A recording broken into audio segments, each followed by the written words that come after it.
महिला बघितलं तर कुठल्या युनिफॉर्म मध्ये महिला खूपच अट्रॅक्टिव्ह दिसतात. वकील व्हायचं स्वप्न पण लहानपणापासूनचं होतं. अच्छा. ते दोन्ही पण मी स्वतःला बघायचे की मी वकील असेन, पायलट असेन, पण युनिफॉर्म कदाचित नशिबात होता म्हणून पोलीस खात्यामध्ये युनिफॉर्म सर्व्हिसमध्ये आले. त्यामुळे मला असं वाटलं की कुठेतरी समाजामध्ये आपल्याला काही कॉन्ट्रीब्युशन द्यायचं असेल तर तुम्ही अशा क्षेत्रात पाहिजे जिथं तुम्ही कायद्याशी संबंधित गोष्टी करू शकता किंवा ज्याच्यामध्ये तुम्हाला कुठेतरी व्हॉइस असेल.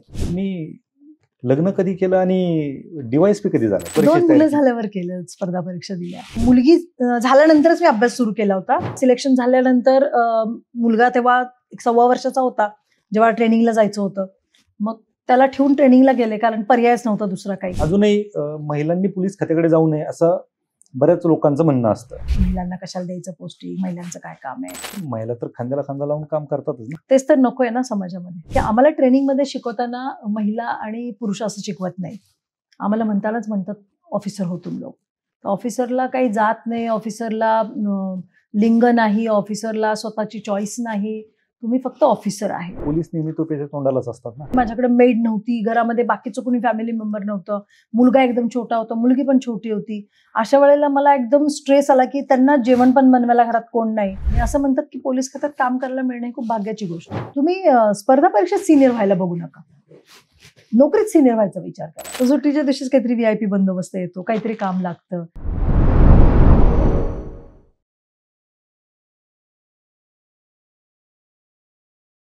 नमस्कार, मी किरण निंबोरे, वास्तव कट्ट्यावरती आपल्या सर्वांचं स्वागत. दरवर्षीप्रमाणेच यावर्षी देखील आपण नवदुर्गा महाराष्ट्राची ही नवरात्र निमित्त जी काही सिरीज चालवतो, ज्यामध्ये वास्तव कट्टा आणि आरम फाउंडेशन मार्फत ही सिरीज दरवर्षी चालवली जाते. याही वर्षी ती सिरीज आपण कंटिन्यू करतोय आणि आजच्या या सिरीजमधल्या ज्या दुर्गा आहेत त्या CID अधीक्षक वैशाली माने मॅडम आपल्यासोबत आहेत. मॅडम वास्तव कट्ट्यावरती खूप खूप स्वागत. मॅडम, विषय सांगायचं झालं तर खरं तर मॅडमला बनायचं होतं पायलट, त्या बनल्या वकील आणि वकिलीनंतर स्पर्धा परीक्षेची तयारी करून त्यांचं स्वप्न होतं बनायचं तर क्लास 1 अधिकारीच बनायचं. त्या DYSP झाल्या आणि आता मॅडम अधीक्षक म्हणून CID मध्ये कार्यरत आहात. मॅडम, तुम्ही बऱ्याच ठिकाणी कामं केली आणि तुमची जी कामं आहेत ज्याला आपण बरेच पोलीस अधिकारी दबंग, सिंघम हे विरोध त्यांना लावलं जातं, तशाच तुम्ही दबंग अधिकारी म्हणून ओळखल्या जातात. पण मी जे सांगितलं आता आपल्या प्रेक्षकांना की तुम्हाला पायलट बनायचं होतं, तुम्ही वकिली केली, चांगल्या कॉलेजमधून तुम्ही वकील झालात, वकिली केली आणि नंतर पोलीस खात्यात आलात. नक्की थोडक्यात आम्हाला हा प्रवास देखील ऐकायला आवडेल. त्यानंतर बऱ्याच काही वास्तववादी गोष्टींवर देखील तुमच्यासोबत चर्चा करेल. ओके. पहिल्यांदा तर धन्यवाद की तुम्ही मला बोलवलंत आणि मला संधी दिली लोकांशी संवाद साधण्याची. वास्तव कट्ट्यामध्ये खरोखरच काही वास्तव गोष्टी आहेत हे मला जाणवलं, कारण पायलट असण्याची स्टोरी तुम्हाला म्हणजे माहिती होण्याची जी स्टोरी आहे ती बहुतेक तुम्ही इतर ठिकाणी कुठेतरी ऐकली असणार आहे. पायलट व्हायचं होतं मला, कारण पायलटचं एक आपण म्हणू की एक क्रेझी फील्ड आहे ते, की ज्याच्यामध्ये तो युनिफॉर्म आणि ते सगळं अटायर आणि महिला बघितलं तर कुठल्या युनिफॉर्ममध्ये महिला खूपच अट्रॅक्टिव्ह दिसतात आणि मुलींना पहिल्यापासून आकर्षण असतं सगळ्या गोष्टींचं की आपण छान दिसलं पाहिजे वगैरे अशा गोष्टी. त्याच्यामुळे मला तो युनिफॉर्म आवडायचा पायलटचा आणि मला वाटत होतं की आपण पायलट व्हायला पाहिजे. पण वकील व्हायचं स्वप्न पण लहानपणापासूनचं होतं. ते दोन्ही पण मी स्वतःला बघायचे की मी वकील असेन, पायलट असेन. तर त्याच्यात वकिली केली मी पूर्ण आणि पायलटचं थोडक्यात हुकलं, कारण मार्गदर्शनाचा अभाव. छोट्या शहरामध्ये, सातारा शहर जरी असलं तरी इतकं मोठं नव्हतं की जिथं सगळ्या फॅसिलिटीज अवेलेबल राहतील. जसं की मला कधी कथ्थक शिकायचं होतं पण त्यावेळेला इतक्या काही फॅसिलिटीज नव्हत्या, कनेक्टिंग येणं जाणं नसल्यामुळं त्यावेळेला ते मला शिकता नाही आलं. तसंच हे पायलटचं पण झालं की माहिती नव्हतं की कशा पद्धतीचं एज्युकेशन पुढे घ्यायला पाहिजे आणि तो एक हुकलेला मार्ग होता. पण युनिफॉर्म कदाचित नशिबात होता म्हणून पोलीस खात्यामध्ये युनिफॉर्म सर्व्हिसमध्ये आले. अच्छा, पण मग वकील व्हायचं हे स्वप्नच होतं तुमचं, ते कशामुळे? त्याचं पण तीच स्टोरी परत की कुठेतरी बघितलं होतं की एक वुमेन वकील बघितली होती पिक्चरमध्ये आणि हेमा मालिनी, आय थिंक हेमा मालिनीला बघितलं होतं कोट घालताना आणि ती बोलताना वगैरे बघितल्यानंतर मला खूप आवडलेली की खूप छान बोलते आणि सगळं म्हणजे घर सांभाळते, परत वकिली करते आणि इम्प्रेस करते जजला, केस जिंकते. So that was the winning situation. आणि मग मला वाटलं की चला वकिली करू शकतो आपण चांगली. आणि प्लस इतिहासाचा अभ्यास हा खूप आवडायचा लहानपणापासून, त्याच्यामुळे त्याच्यात जे बघितलं होतं की महात्मा गांधी आपले बॅरिस्टर झाले होते किंवा पंडित नेहरूजी बॅरिस्टर होते. आपण सगळ्यांना बघितलं तर हे सगळे लोक जे समाज चालवत होते ते त्या फील्डमधनं आले होते, वकिली फील्डमधनं. तर त्यामुळे मला असं वाटलं की कुठेतरी समाजामध्ये आपल्याला काही कॉन्ट्रीब्युशन द्यायचं असेल तर तुम्ही अशा क्षेत्रात पाहिजे जिथं तुम्ही कायद्याशी संबंधित गोष्टी करू शकता किंवा ज्याच्यामध्ये तुम्हाला कुठेतरी व्हॉइस असेल. तर त्या अनुषंगाने मला वकिलीचं आकर्षण होतं आणि बार ॲट लॉ इन लंडन सुद्धा करायची इच्छा होती. पण ते पण पुन्हा तसंच की ती संधी मिळून नाही आली, त्याच्यामुळे ते राहिलं. पण ह्या सगळ्या गोष्टींमुळे वकिलीचं आकर्षण होतं मला. अच्छा. आणि वकील झाल्याच्या नंतर किती वर्ष वकिली केली? 7 वर्ष प्रॅक्टिस केली. 7 वर्ष प्रॅक्टिस केली. मी क्रिमिनल लॉयर होते आणि क्रिमिनल केसेस मला खूप आवडायच्या. सिव्हिल केसेस पण चालवायचे, पण क्रिमिनलमध्ये माझा जास्त ओढा होता, हातखंडा पण होता. आणि सेशन कोर्टमध्ये वगैरे मी स्वतः बेल ॲप्लिकेशन चालवायचे. त्याच्यानंतर माझे बरेच अपील मी स्वतः बनवायचे आणि छोटे छोट्या केसेस बाकीच्या जिल्ह्यांमध्ये पण जाऊन मी करायचे. त्याच्यानंतर हायकोर्टमध्ये पण एक मी PIL पण दाखल केली होती इंजिनिअरिंग विद्यार्थ्यांच्या म्हणजे बेकायदा फी वाढी विरोधात. अच्छा. त्यावेळेला मी ती एक PIL पण दाखल केली होती. सो माझा हा सगळा अनुभव होता तो मी सगळीकडे वापरलं हे वकिली, की आपल्याला जितकं चान्स मिळेल. मी फुल फ्लेज प्रॅक्टिस करायची, 12 ते 14 तास प्रॅक्टिस करायची. सकाळी उठले की पहिलं आवरायचं तेच डायरेक्ट ऑफिसला जायचं, ऑफिसमधनं कोर्टातून परत ऑफिसला. आणि बाकीचे जसे जेंट्स अधिकारी वकील फिरतात तसे मी पण फिरायचे. पोलीस स्टेशनमध्ये जायचं, तिथून केस मिळतात का बघायचं. So that was my type of advocacy, की मी कुठलं काही ठेवत नव्हते शिल्लक, म्हणजे वाट बघत नव्हते की माझ्याकडे कोणी येईल तर मी केसकडे जायचा विचार करायचे. बरोबर.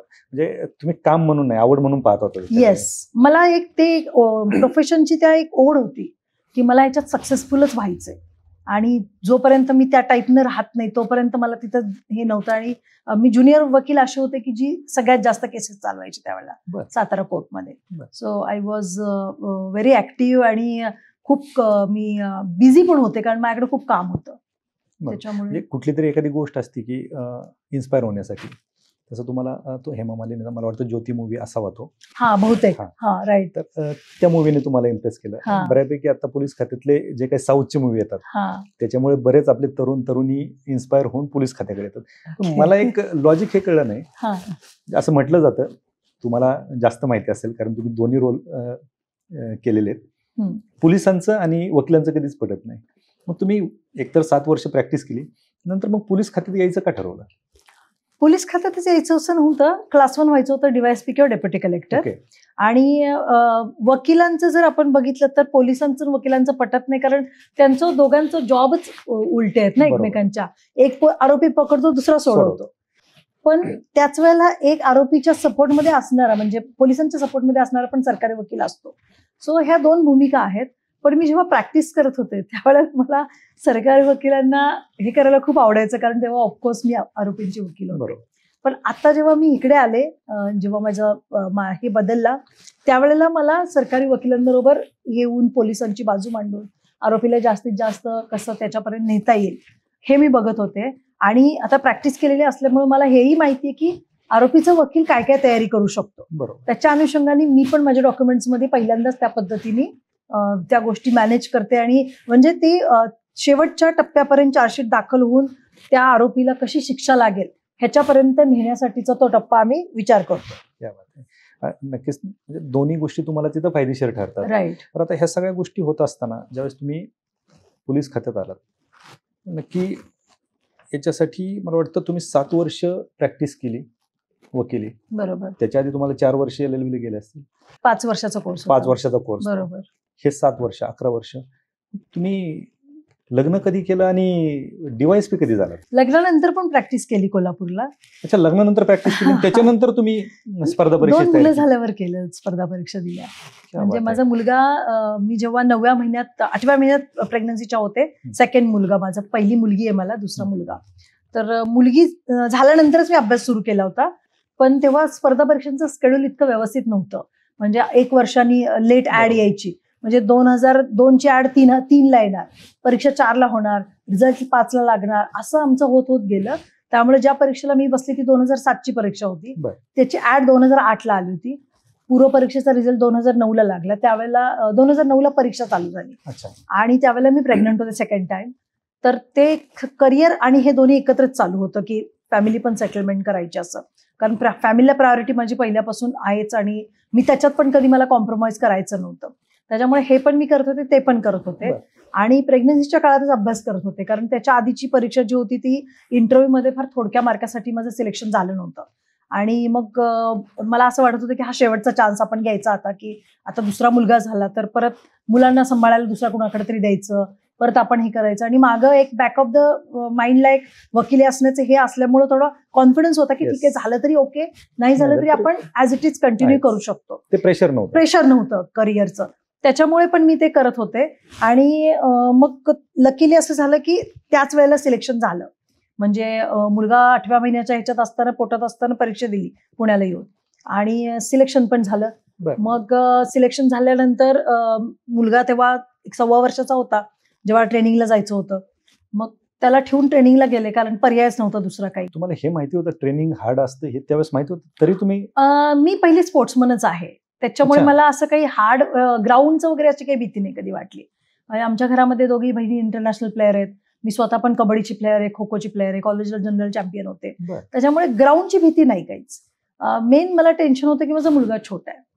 पण मग माझ्या आधी माझी एक मैत्रीण होती ट्रेनिंगमध्ये, तिनं मला सांगितलं की छोटा मुलगा असतानाच विसरून जाईल, नंतर तू विचार करशील पुढच्या वर्षी जाते तर तुला त्रास होईल, त्यालाही त्रास होईल. म्हणून मग मी तो छोटं बाळ ठेवूनच गेले ट्रेनिंगला आणि 1 वर्षाचं केलं ट्रेनिंग. एवढं सोपं होतं बोलणं एवढं ते? सुरुवातीला अजिबातच सोपं नव्हतं. नेहमी मला वाटायचं की नाही आपण वकील आहेच, जाऊ देत आपण सोडून जाऊ. पण ज्या रूम मध्ये गेले लकीली राहायला, तिथं 3 DYSP आम्ही राहत होतो, महिला अधिकारी. त्याच्यात 2 जणी ज्या होत्या माझ्या सिनियर होत्या आणि त्यांचं पण ट्रेनिंग आमच्यासोबत चालू होतं, 5 महिने आधी सुरू झालं होतं. त्या दोघी पण मदर होत्या.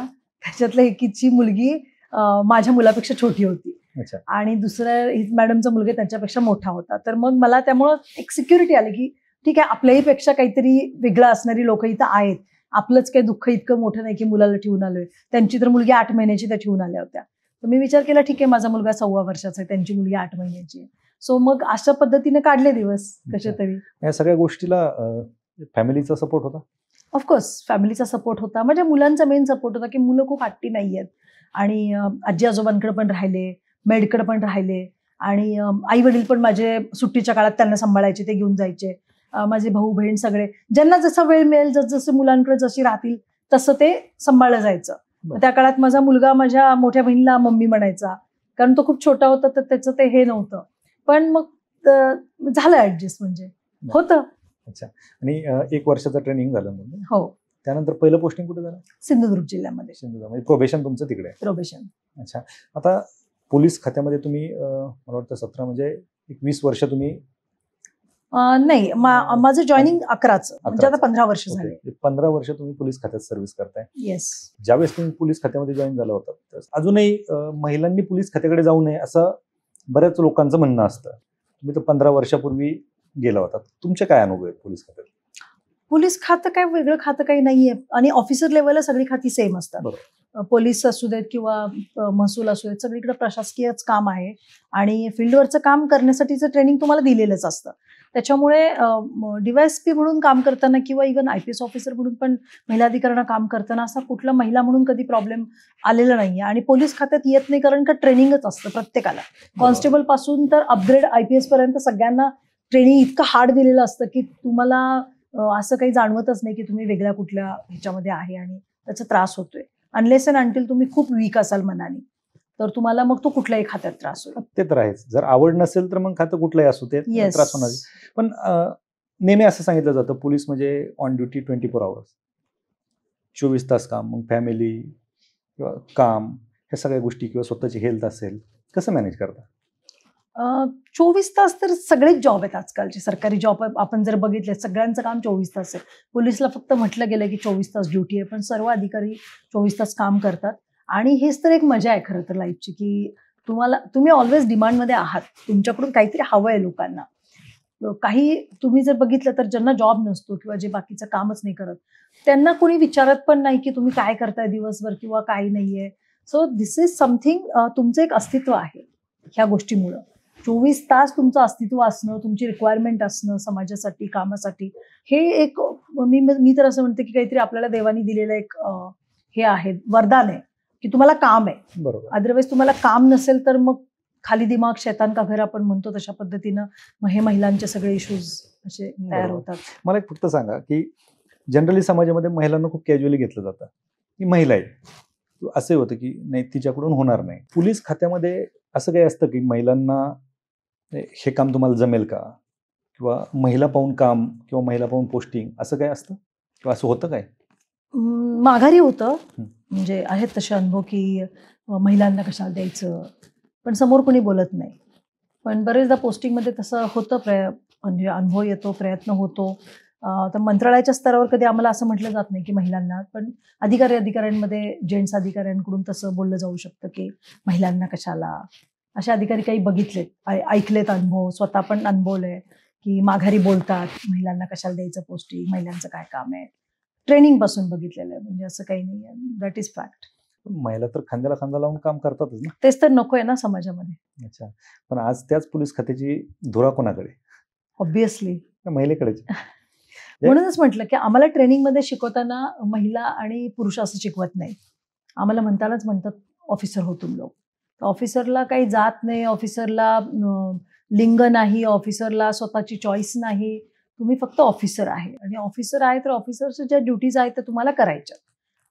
सरकार तुम्हाला पगार देतं सगळ्यांना समान, महिला पुरुषाचा वेगळा देत नाही. बरोबर. त्याच्यामुळे कामामध्ये पण तुम्ही अपेक्षा पण धरू नका आणि तुम्ही बायफर्गेट करण्याचा प्रयत्न पण करू नका. पण पोलीस खात्यामध्ये इतरांपेक्षा जास्त प्रेशर पोलीस खात्यावरती असतं. मी नाही असं कायदा म्हणत. आणि सुव्यवस्था सांभाळायचं म्हटलं तर कायदा सुव्यवस्था सांभाळण्याचं काम ऍक्च्युली दंडाधिकाऱ्यांकडे पण असतं, कलेक्टरकडे असतं, SDM कडे असतं आणि त्याच्याबरोबर पोलीस ही एक्झिक्युटिव्ह एजन्सी ऑफकोर्स. परंतु असं नाहीये, प्रेशर सांभाळण्याचं सगळ्यांवर आहे, प्रत्येकावर आहे. म्हणजे पोलिसांकडे तर आहेच, कारण पोलिसांना अमर्याद अधिकार आहेत. सगळे जे आपले कायदे आहेत ते वापरण्याचा अधिकार आहे. त्याच्यामुळे police is everywhere, but including that all departments are also included. म्हणजे त्याच्यामुळे पोलिसांना प्रत्यक्ष फील्डवर जाऊन काम करणं अपेक्षित आहे, पण तरी देखील पोलीस ही सिव्हिल पोस्ट आहे. That is not army. Police नेहमी तोफेच्या तोंडालाच असतात ना. म्हणजे आज जर समजा एखादा कॅनवाय जाणारी VIP तर पोलीस रस्ता अडवतात किंवा तो रस्ता क्लिअर करून देण्याचं काम पोलीस, पण शिव्या पोलीसच खातात. असं काही नाही मी मानत. शेवटी कसं आहे, समोर जो असेल तोच शिव्या खाणार. बरोबर. लक्षात आलं का? बरोबर. म्हणजे आता पोलीस समोर आहे आणि विजिबल आहे युनिफॉर्म मध्ये, बरोबर. म्हणून खातो.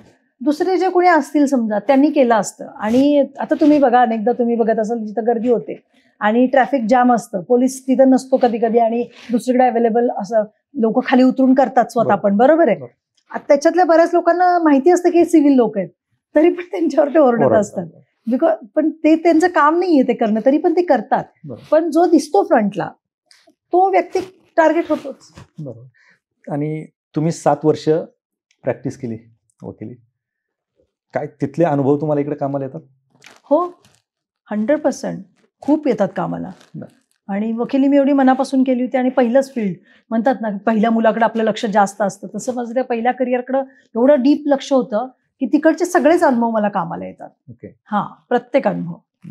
आम्ही CID, आता तुम्ही ज्या डिपार्टमेंटमध्ये अधीक्षक म्हणून आहात CID, आमचा माझा किंवा बऱ्याच महाराष्ट्रातल्या जनतेचा असा समज आहे की CID एक सिरियल आहे, खूप वर्षापासून आहे, आणि एखादा गुन्हा घडतो, इन्सिडेंट घडतो आणि डायरेक्ट CIDला फोन जातो आणि मग तिथून पुढे तो प्रवास सुरू होतो. नक्की CIDचं काम काय असतं? ऍक्च्युली CID तिकडची जी सिरियल मधली ती क्राईम इन्व्हेस्टिगेशन डिपार्टमेंट, म्हणजे क्राईम ब्रँच आहे बेसिकली. आमची जी CID आहे ही स्पेशल युनिट आहे, लाईक CBI. म्हणजे जसं केंद्राच्या स्तरावर CBI आहे तसं राज्याच्या स्तरावर CID आहे. इथं महत्त्वाचे काही गुन्हे असतात ज्याच्यामध्ये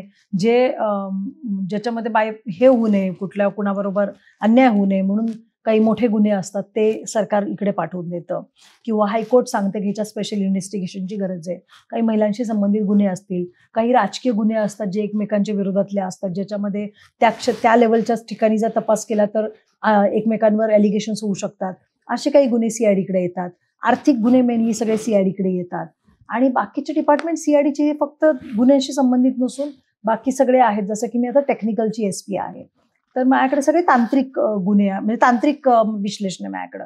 माझ्याकडे सगळेच येतं तांत्रिक राज्यातलं, की मी CCTNS म्हणजे तुमची FIR लॉन्चिंग जे होतं ऑनलाईन त्याच्यापासून तर मी डॉग स्क्वॉड, त्याच्यानंतर फिंगरप्रिंट, हस्ताक्षर, हे सगळे जे टूल्स आहेत तपासाचे, ह्या टूल्सचा जो इन्चार्ज आहे ते सगळ्या राज्याची मी आहे.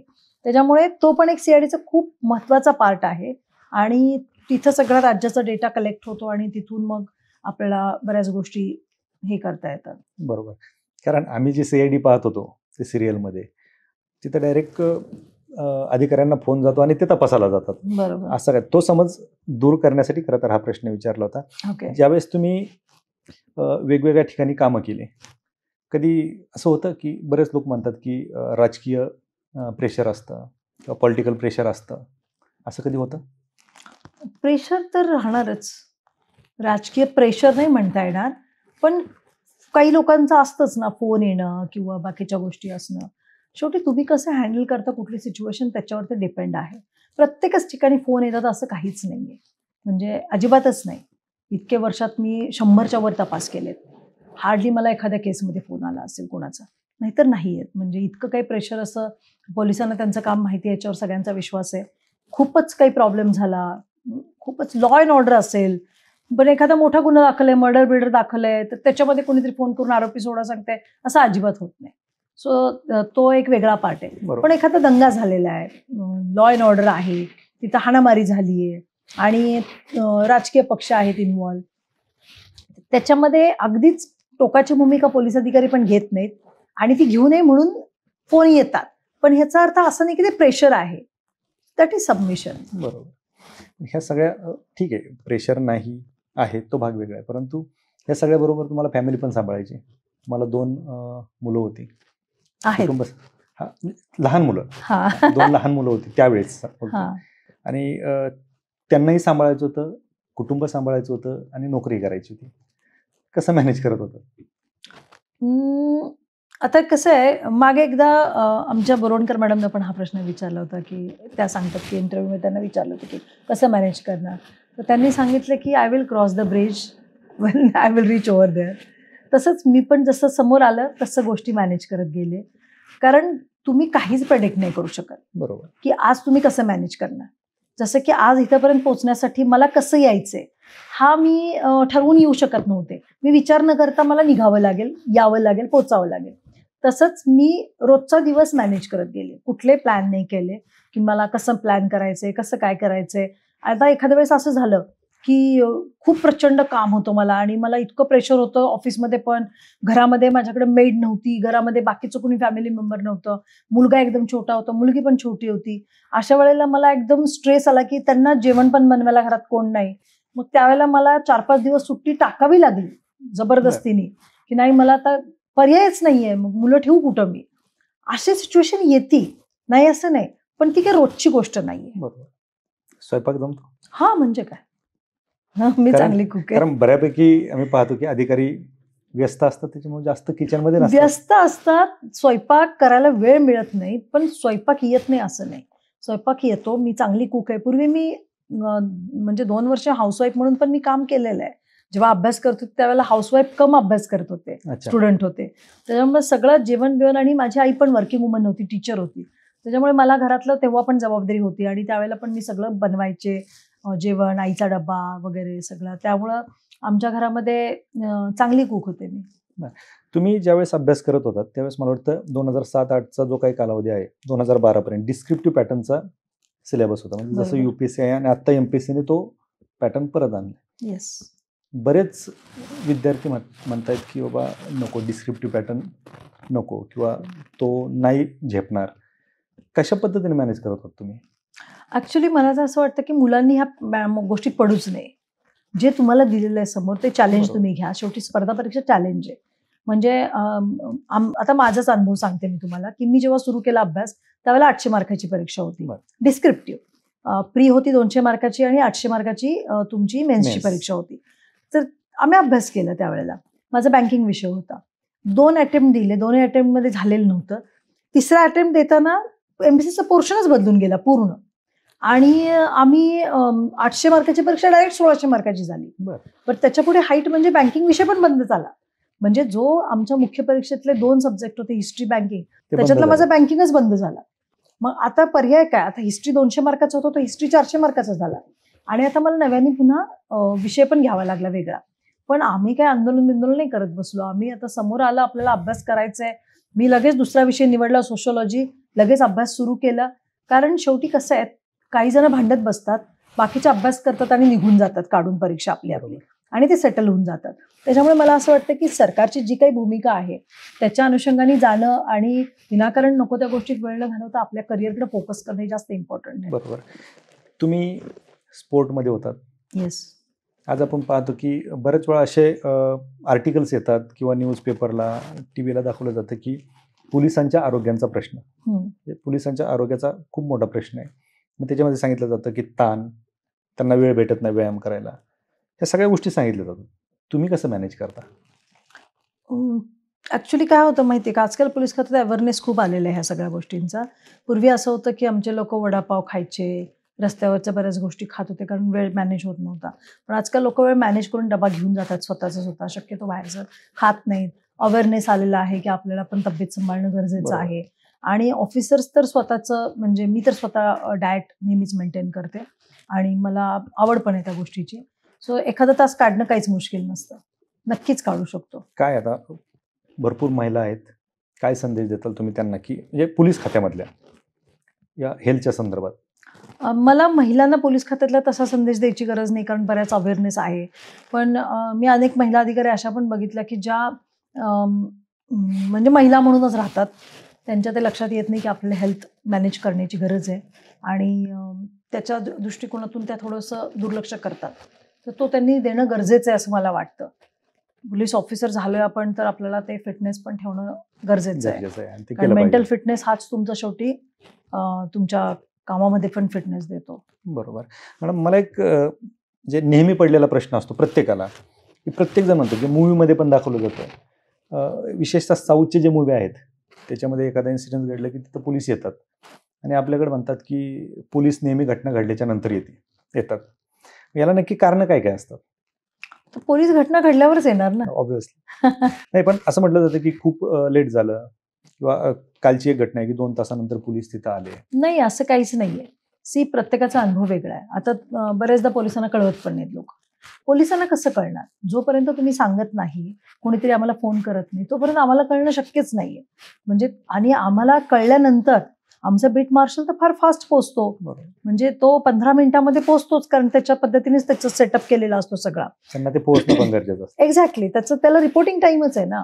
आणि आता फॅसिलिटीज दिल्यात, डायल 112च्या आहेत, पूर्वी डायल 100 होतं. तर ते तुम्ही कळवलं तर पोलीस येणारच. पण अनेक घटनांमध्ये पोलिसांना लेटच कळवलं जातं. जसं की मला एक अनुभव आहे की माझ्या एरियात एक मर्डर झाला होता एका मुलीचा आणि मोठ्या कंपनीमध्ये होता मर्डर. 5 वाजता मर्डर झाला होता, पोलिसांना 8 वाजता कळवलं. मग 8 वाजता तुम्ही कळवलं तर तुम्ही अपेक्षित काय धरणार की आम्ही कधी यायला पाहिजे? 8 वाजता कळवलं तर आमच्याकडे पण एक रिस्पॉन्स टाइम आहे की आम्ही 15 मिनिटं 20 मिनिटात पोहोचू समजा. पण दॅट डिले तुम्ही जो केला पोलिसांना न कळवता, त्या काळामध्ये आरोपी पळून गेला, मग त्याला आणण्यासाठी आम्हाला खूप जास्त मेहनत घ्यावी लागली. ह्याला कारणीभूत कुठेतरी समाज पण असतो की तुम्ही पोलिसांना वेळेत कळवत नाही. बरोबर. आणि बरेचदा समाजाची मानसिकता असते की पोलिसांना कशाला इन्व्हॉल्व करायचं. म्हणजे एखाद्या थर्ड पार्टीचं काही समोर झालं तरी सुद्धा पोलिसांना लवकर कळवत नाहीत लोक, आपण कशाला त्याच्यात अडकायचं, अशा बऱ्याच गोष्टी लोकांच्या माइंडसेटमध्ये असतात. पण आजकाल आपण सोशल मीडिया आणि ह्याच्यामुळे बघतोय की घटना फार फटाफट बाहेर येतात. त्याच्यामुळे तो पूर्वीचा जो आपण म्हणतो पोलीस लेट येतात हा मुद्दा तसा कमी राहिलाय. आणि त्यावेळेला ज्या मूवीत येत होतं त्यावेळेला फोनची फॅसिलिटी नव्हती, एखाद्याकडे फोन असायचा, मग पोलिसांना फोन कधी जाणार, गाड्या पोलिसांकडे कमी होत्या, पोलीस कसे पोहोचणार, असे बरेच नंबर गोष्टींच्या होत्या. आता कनेक्टिव्हिटी वाढली. येस. बरोबर. नाही, समाजाने पण त्या दृष्टीने कधी पोलिसांना इन्व्हॉल्व करून घ्यायचं, कधी नाही करायचं हा विचार करण्यापेक्षा फॅसिलिटी आहे तर त्याचा वापर केला पाहिजे. येस. आणि तुम्ही सांगितलं तसं मलाही माहिती आहे की त्या दिलेल्या टायमिंगमध्ये जर कॉल दिला तर तिथं पोहोचावं लागतं. येस. हे आहे, नाही तर त्यांनाही समोर उत्तर देणं गरजेचं आहे.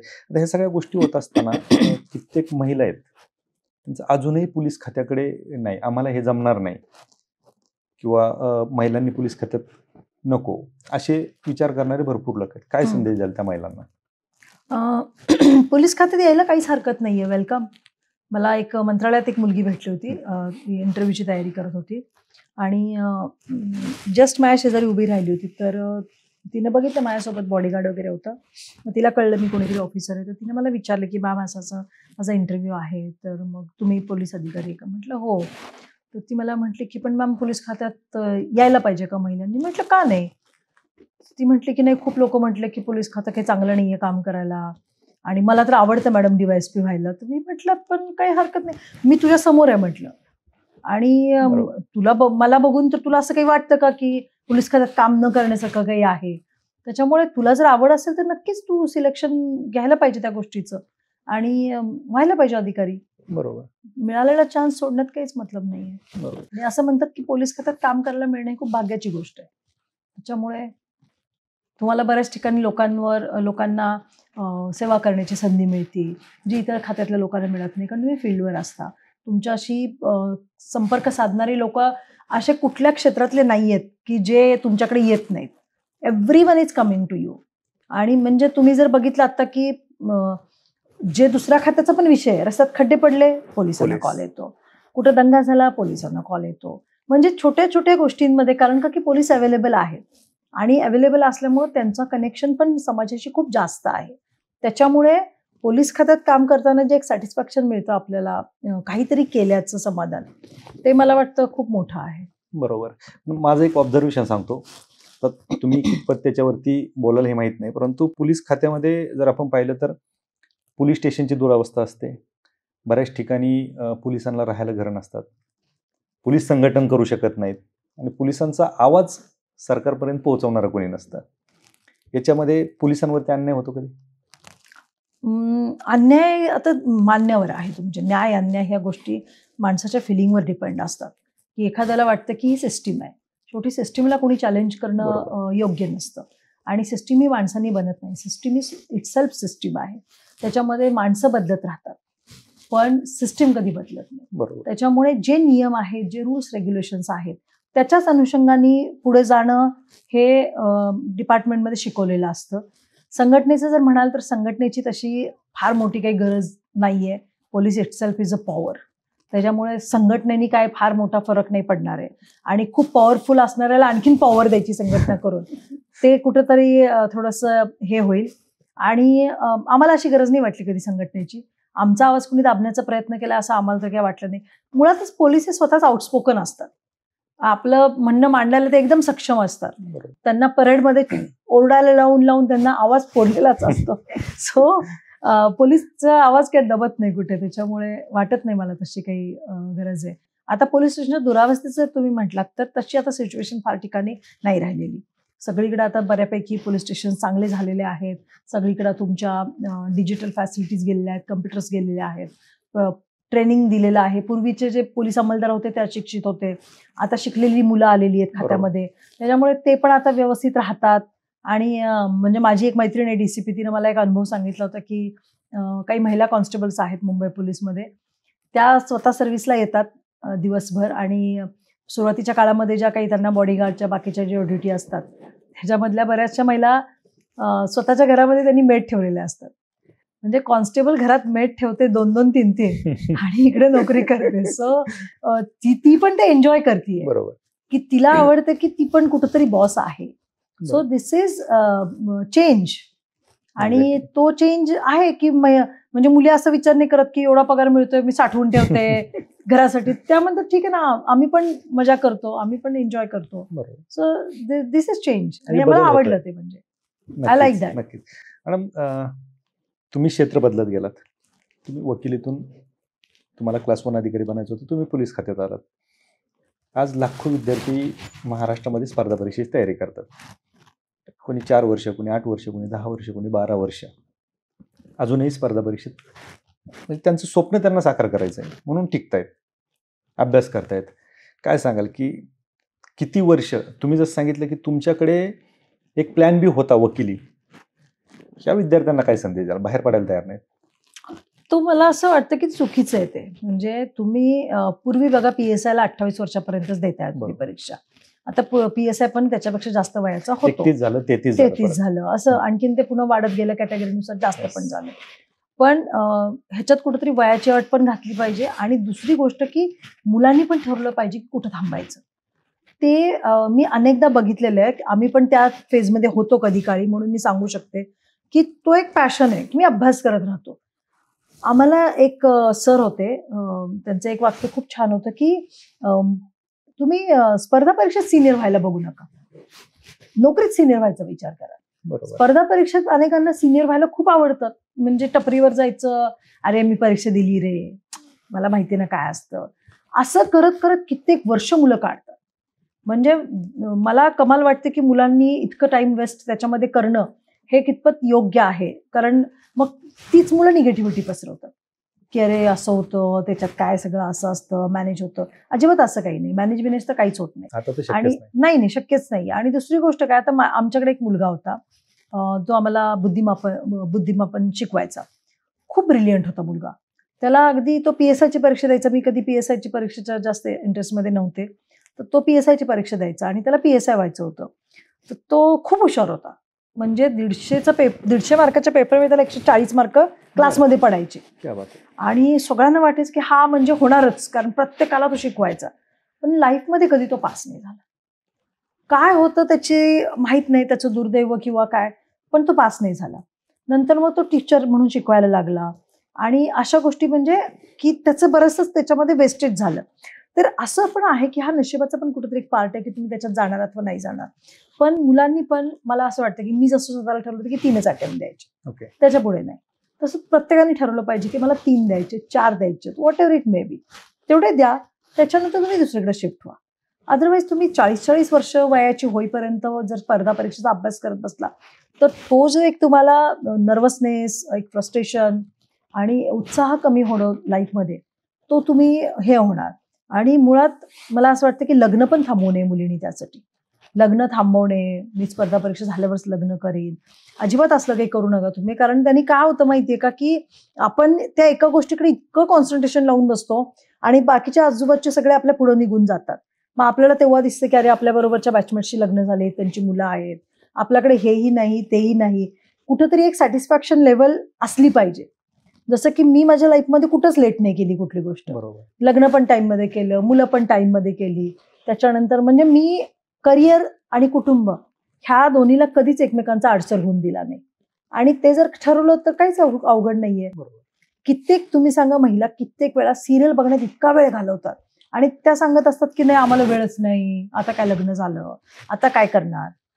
तुम्ही आजूबाजूच्या गोष्टी करत बसण्यापेक्षा जर का तुम्ही स्वतःवर थोडासा वेळ दिला आणि सास भाऊच्या सिरियल कमी बघितल्या, तर मला वाटतं ते जास्त फायदेशीर होईल. कारण मला आठवतं ना, माझी मुलगी जेव्हा छोटी होती ना, तर दुपारी मी अभ्यास करायचे. सकाळी सगळं काम उरकायचं, दुपारी तिला झोपवायचं. दुपारी झोपवलं की माझ्याकडे 4 तास असायचे. बरोबर. आणि प्रत्येक महिलेकडे दुपारी 4 तास असतात. त्या 4 तासामध्ये तुम्ही तुमच्या करिअरसाठी, कुठल्याही करिअरसाठी वेळ देऊ शकता. शिवण असू देत, टाकण असू देत, what ever it may be, जे पण तुम्हाला करायचं त्याच्यातनं तुम्ही 4 पैसे मिळवू शकता. आणि पैसे नाही मिळवले तर तुमचा आत्मविश्वास तर तुम्ही वाढवू शकता, एखादी कला जोपासू शकता. मला सांगा, 4 तास जे एखाद्या महिलेकडे आहेत, एखाद्या तिला वाटतं गायन वादन शिकावं, तेवढं ती एखादा तास करू शकते manage. Is it not possible? But आजकाल 2 वर्ष झाल्यावर मुलं शाळेत पण जातात. त्या 2 तासामध्ये तर तुम्ही काहीतरी करू शकता ना. म्हणजे जर तुमची इच्छा असेल तर तुम्हाला सवड मिळेल, पण तुमची इच्छा नाहीये, दॅट्स वाय तुम्ही आज सफर करताय. नक्कीच. आणि खरं तर हा विचार महिलांनी केला पाहिजे. तर आता ह्या स्पर्धा परीक्षेच्या विद्यार्थ्यांना आपण बोलत होतो, हा एक मेसेज तुम्ही चांगला दिला महिलांसाठी. बऱ्याच महिला असे तुम्ही पाहिले असतील की कौटुंबिक हिंसाचार असेल किंवा वेगवेगळ्या कारणांमुळे पोलीस स्टेशनला येतात, तक्रारी घेऊन येतात. कित्येक महिला आहेत त्या तर अन्याय सहन करत राहतात. काय संदेश द्याल महिलांना? आता कौटुंबिक हिंसाचाराचं जर बघितलं तर मी वकील असल्यापासून बघत आहे की महिलांचे प्रॉब्लेम्स, तेव्हाच्या त्या केसेस बघितलेल्या आहेत मी. त्यावेळेला पण माझा एक दृष्टिकोन बनलेला होता की महिला आणि पुरुष असा काही फरक नाही हिंसाचारामध्ये. त्यावेळेला पण मी बघितलेलं आहे की त्यावेळेला पण पुरुष पण त्रास द्यायचे, महिलाही त्रास द्यायच्या. आजही काही सिच्युएशन वेगळी नाही. आणि ॲक्च्युली ज्यांच्यावर अन्याय होतो, ज्यांच्यावर खरंच हिंसा होते, ते बरेचदा पोलीस स्टेशनला येतच नाही.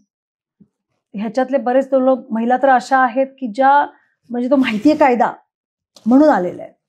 एक आपल्या ससून हॉस्पिटलचा एक डॉक्टर महिला आहेत, त्या मला म्हटल्या की मॅम, म्हणजे हा त्यांनी मला सांगितलेला अनुभव आहे त्यांचा, की मॅम आजकाल मुली म्हणे लग्न करतात आणि त्याच्यानंतर म्हणजे 15-16 दिवसात त्यांच्या लग्नाची कुठली विधी पण संपलेली नाही, त्याच्या आधीच ते नवऱ्याच्या विरुद्ध कंप्लेंट दाखल करून टाकतात आणि ते म्हणतात की आता आम्हाला ह्याच्यामध्ये हे पाहिजे, ते पाहिजे, अमुक पाहिजे, तमुक पाहिजे.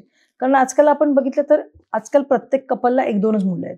आत्ताच्या जी मुलं लग्नाला आलीत त्या कपल्समध्ये सुद्धा आई वडिलांना 1-2च मुलं आहेत. काही काही ठिकाणी एकच मुलं आहे, ज्याच्यात मुलगी पण फक्त एकुलती एक असू शकते. तर मुलगी सिक्युअर आहे, तिला काय वाटतं की ठीक आहे ना, टिकलं तर लग्न ठीक आहे, नाही टिकलं तरी ओके. आणि आजकाल आई वडील पण ते रिस्क घेत नाही. आई वडील पण काय म्हणतात, ठीक आहे ना, आमच्या मुलीला उगीच कुठंतरी काहीतरी प्रॉब्लेम नको, मुलगी रडली तर भीती वाटते. ही गोष्ट सत्य आहे, पण मग ह्याच्यातनं खरं खोटं समजू शकत नाही.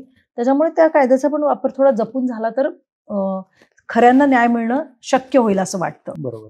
तुम्ही तर वकील पण होतात आणि वकिली तुम्ही केली, आता तुम्ही पोलीस आहात.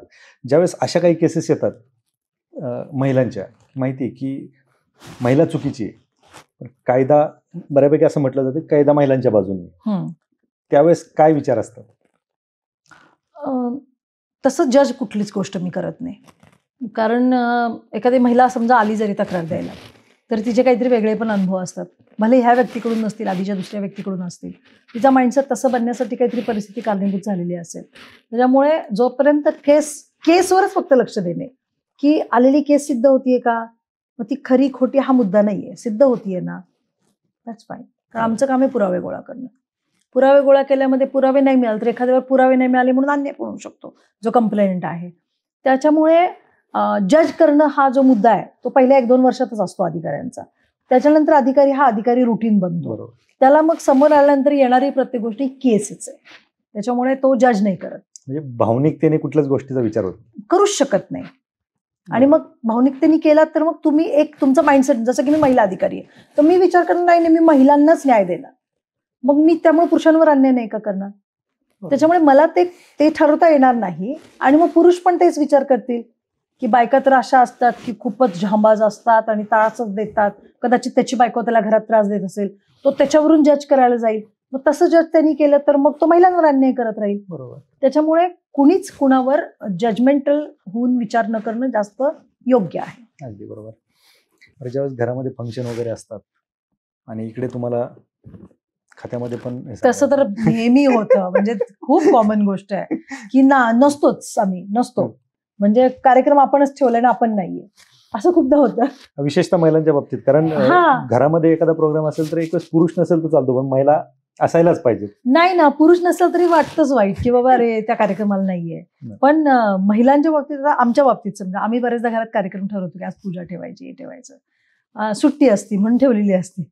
सुट्टीच्या दिवशीच काहीतरी VIP बंदोबस्त येतो, काहीतरी काम लागतं, किंवा तुम्ही घरात जरी असला तरी फोनवर चालू असतं सारखं काही ना काही की हे चालू आहे, ते चालू आहे, जास्तीत जास्त फोनवर मॅनेज करून होतंय का बघूयात, जायला लागू नये शक्यतो. पण मग फिजिकली तुम्ही इथं आहे, पण काम सगळं चालू आहे तुमचं तिकडे. सो कार्यक्रमांच्या बाबतीत हे 100% होतात गोष्टी. भावाच्या लग्नामध्ये मला 3 दिवसाची रजा फक्त मिळाली होती, सख्या भावाचं लग्न होतं, आणि त्याच्याबरोबर जोडून 2 दिवस आणखीन सुट्टी. त्याच्यापेक्षा जास्त सुट्टी नाही, जसं की बाकीचे लोक समजा 15-15 दिवस थांबू शकले असते, तर तसं नाही करता आलं, पण ते ऍक्सेप्टेबल राहतं. दिवाळीचा सण असतो पण दिवाळीला पोलिसांना सुट्टी नसते. दिवाळीमध्ये मिळतो तसा वेळ बऱ्यापैकी. दिवाळीमध्ये काय होतं, सगळे सणवारामध्ये हे असतात, अनलेस अँड अंटिल काही मोठी घटना घडत नाही तोपर्यंत बऱ्यापैकी तुम्ही करू शकता एन्जॉय. बरोबर. कुठेतरी ते सॅक्रिफाईस करावं लागतं. मी एक सांगेन की गावाला जाऊन एन्जॉय करणं हे तुम्हाला करता येणार नाही. त्या घरातच तुम्ही गावातच जिथं पोस्टिंग आहे तिथे राहून तुम्ही तुमचं एन्जॉय करणं तुम्हाला शक्य आहे. अगदी बरोबर. थोडंसं शेवटी एक, ज्यावेळेस तुम्ही पोस्टिंग घेतलं, पहिलं तुमचं पोस्टिंग सिंधुदुर्ग म्हणजे प्रोबेशन, आजपर्यंतच्या सर्व्हिसमध्ये कुठला जिल्हा आवडला किंवा कुठली पोस्टिंग आवडली? सगळेच आवडले. आता CID पण आवडलं खूप. CID आवडतंच मला, आधी पण होते CIDला, आणि CID इज पॉवर हाऊस, आवडतं CID मला, चांगलं पोस्टिंग आहे ते. नक्कीच मॅडम, खरं तर तुमचं काम एका मुलाखतीमध्ये किंवा एका पॉडकास्टमध्ये ह्या सगळ्या गोष्टी डिस्कस करण्यासारख्या नाही आहेत, याच्यासाठी 1-2-3 दिवसाचा पॉडकास्ट पाहिजे. नक्कीच. परंतु खरं तर तुमचा हा जो प्रवास आहे आणि तुम्ही जे काही महिलांसाठी खरं महत्त्वाचे सल्ले दिले, हे महिलांनी ऐकले पाहिजेत.